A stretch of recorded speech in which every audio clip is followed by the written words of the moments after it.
Enjoy. I drew my eyebrows too straight up, so now I look really angry. Today is just not the day.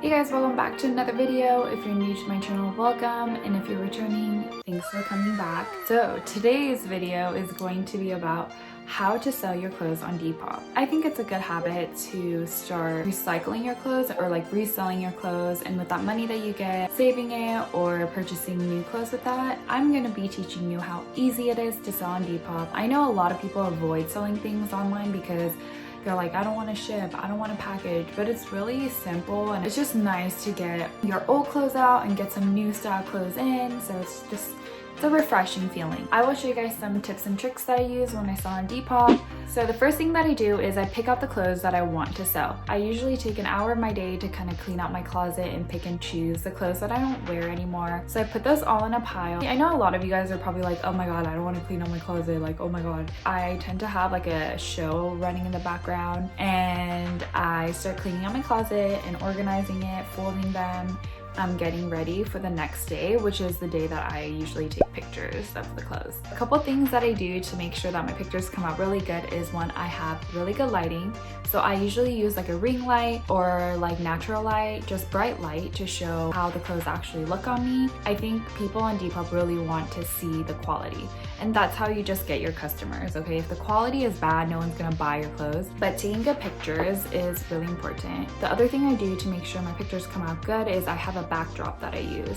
So you can buy this backdrop on Amazon. It's about like $40, I believe. Also link it down in the description box for you guys, but I usually use this backdrop for most of my YouTube videos, as well as photos for my clothes that I sell online. This backdrop is also amazing because you can attach construction paper on it, like a huge roll of construction paper. So I think it's really nice because you can use different type quality of backdrops. I don't know.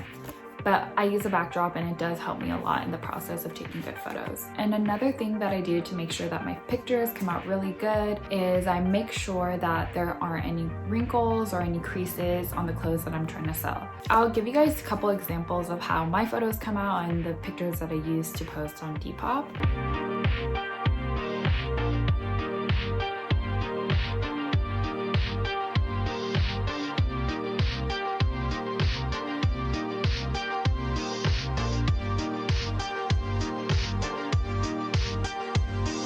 You can even edit them if you want, like for better lighting or whatever. The next thing you would do is upload it onto your Depop app. This part is also really important because once you upload your photos onto Depop, there is a description section that you want to make sure all the things that you're writing in there are accurate. And you want it to be accurate because these people are buying your clothes, and if you are gonna lie and have your clothes be catfish, that's not okay. Because also on Depop, the twist to it is that all your customers do write reviews for you, and you can't really delete it unless you ask them. And it gives you like the option of, I think, refunding them as well. I don't know, it's like a whole process. I haven't gotten to that point yet, thank God. Here are a couple examples of me going through and describing each of the items, as well as making sure the brand is on there or style it is, as well as the sizes that are appropriate to each of the items. For the hashtags, it's really important to hashtag your posts because you want your picture to be trending on certain searches. So if people are searching Dickies, I would want my Dickie pants to show up.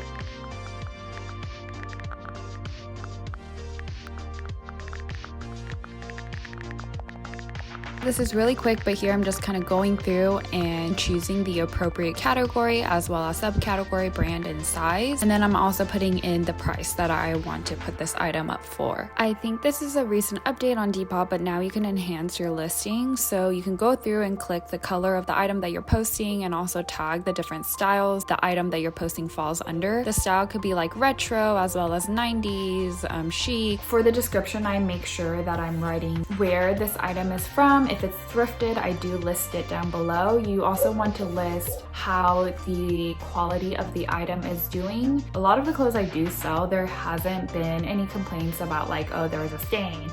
And if there is something, I do let the buyer know. So That is very important. So the last step is the shipping part.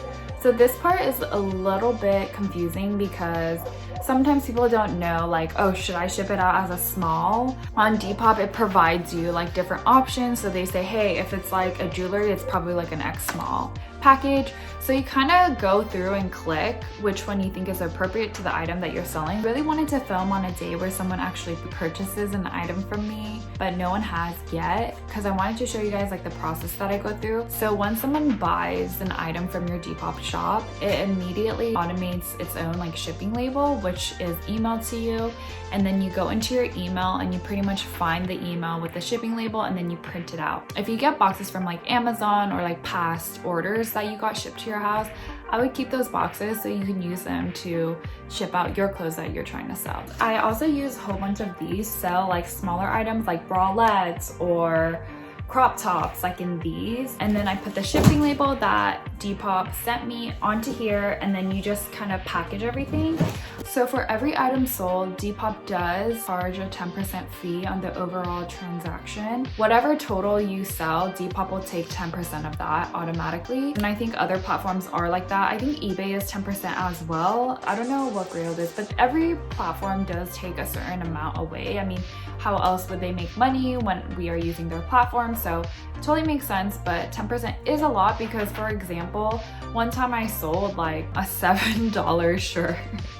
10% of that is not a lot, but when you think about it, like that plus like the shipping fee, and then also at the same time, if you think about like you driving over and shipping it out, like I would recommend if you are selling items on Depop to sell items that are like maybe $10+. It is hard to get a good profit or like a good return on your money when you're selling items that are a little bit more cheaper, because there is a 10% fee that they will automatically take. A lot of people do get confused, like if I have a shipping label, do I have to get it checked in with the person at the front when I get to USPS or any shipping location? No. If you do have a shipping label, like you can avoid the line and just drop off the box as long as you have a shipping label and that barcode, like that's it. That's all you need. Even though for some of you guys it might seem like, oh yeah, that's obvious. Like some people don't know. I didn't know that in the beginning as well, so like don't trip. Hope you guys enjoyed this video. Don't forget to like and subscribe.